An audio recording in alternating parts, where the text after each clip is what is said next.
Saw you in the flames. Oh, this ought to go well. Squatting at the base of this statue is an incredibly ugly man, with bulging red cheeks raked by pox scars and a scraggly beard. He is sweating as if he has a fever, but his breathing is measured and steady, like a slow push of a blacksmith's bellows, but that comparison feels strange and unwelcome. The next comparison, possibly sparked by his grin, is that of a bear trap, and then out of nowhere there's the hint of alchemical fire that fades almost as soon as you identify the smell.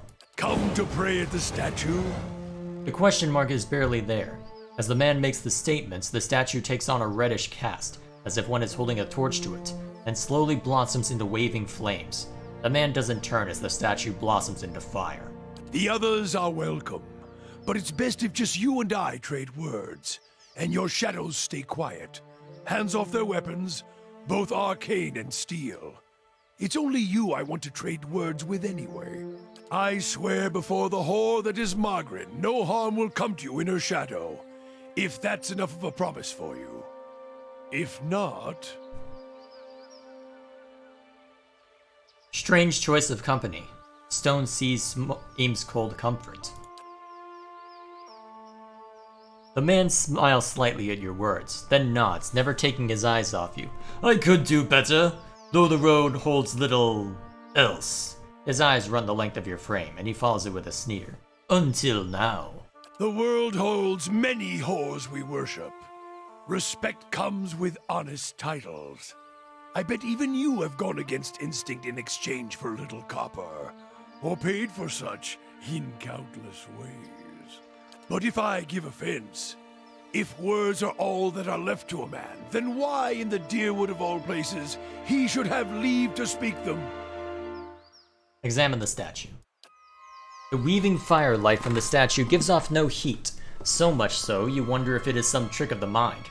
The ugly man before you doesn't seem to notice it, or feel it, although the sheen on his brow is still present, as if he's burning up from within. The sudden weaving flames from the statues of Magrin cast more light on his features. The man's robes are dirty, stained with grease and other marks of the road.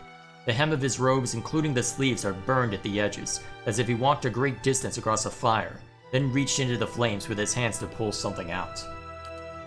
But while his hands are thick and calloused, they bear no burn or scorch mark. The staff looks thick, stout, of blackened ash once burned by a terrible fire. Beneath the ash, the lines in the wood bear shapes and patterns, and there is a certainty the staff was once something far more dangerous, but not now. As you study it deeper, it shimmers slightly in your eyes. It's like water catching the light weaving across the statue. Whatever power was bled from the staff, it doesn't make it or the wielder any less dangerous. You look up to see the man watching you study the staff. As his gaze meets yours, he nods with a humorless smile.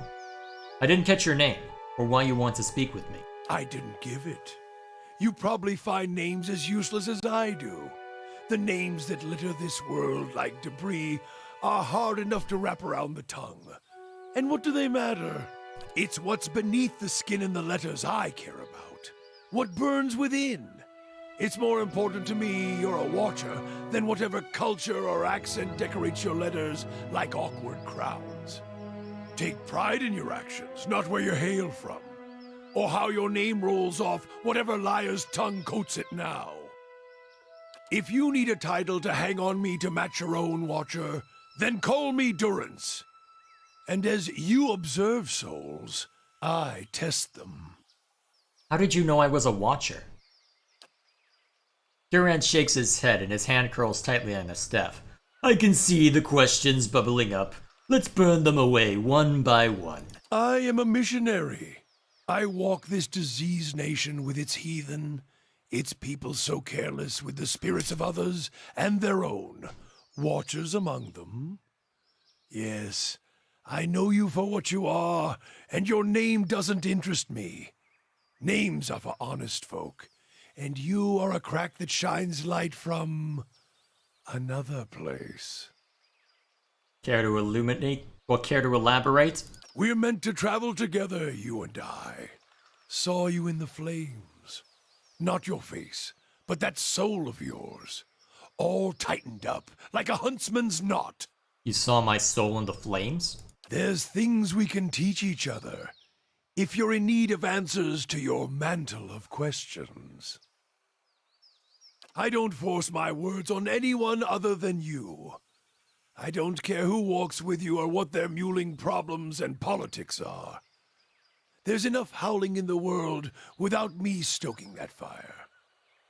I won't take from your provisions, don't need much on the road. I can carry my weight, which is considerable. Many will stand against you. They probably already have, from what I can see. Left their marks, it seems. Like a trail, worming its way behind you. What kind of marks? Disease? Spirit wind? Both could have touched you, yet here you stand. As for disease, not all of us were close to water when the pox hit, but it's no longer a passenger in my flesh. It left its marks as well. But like flames, the pox doesn't strike twice, nor is it catching. Company would be welcome on the road. Then let us walk together, Watcher.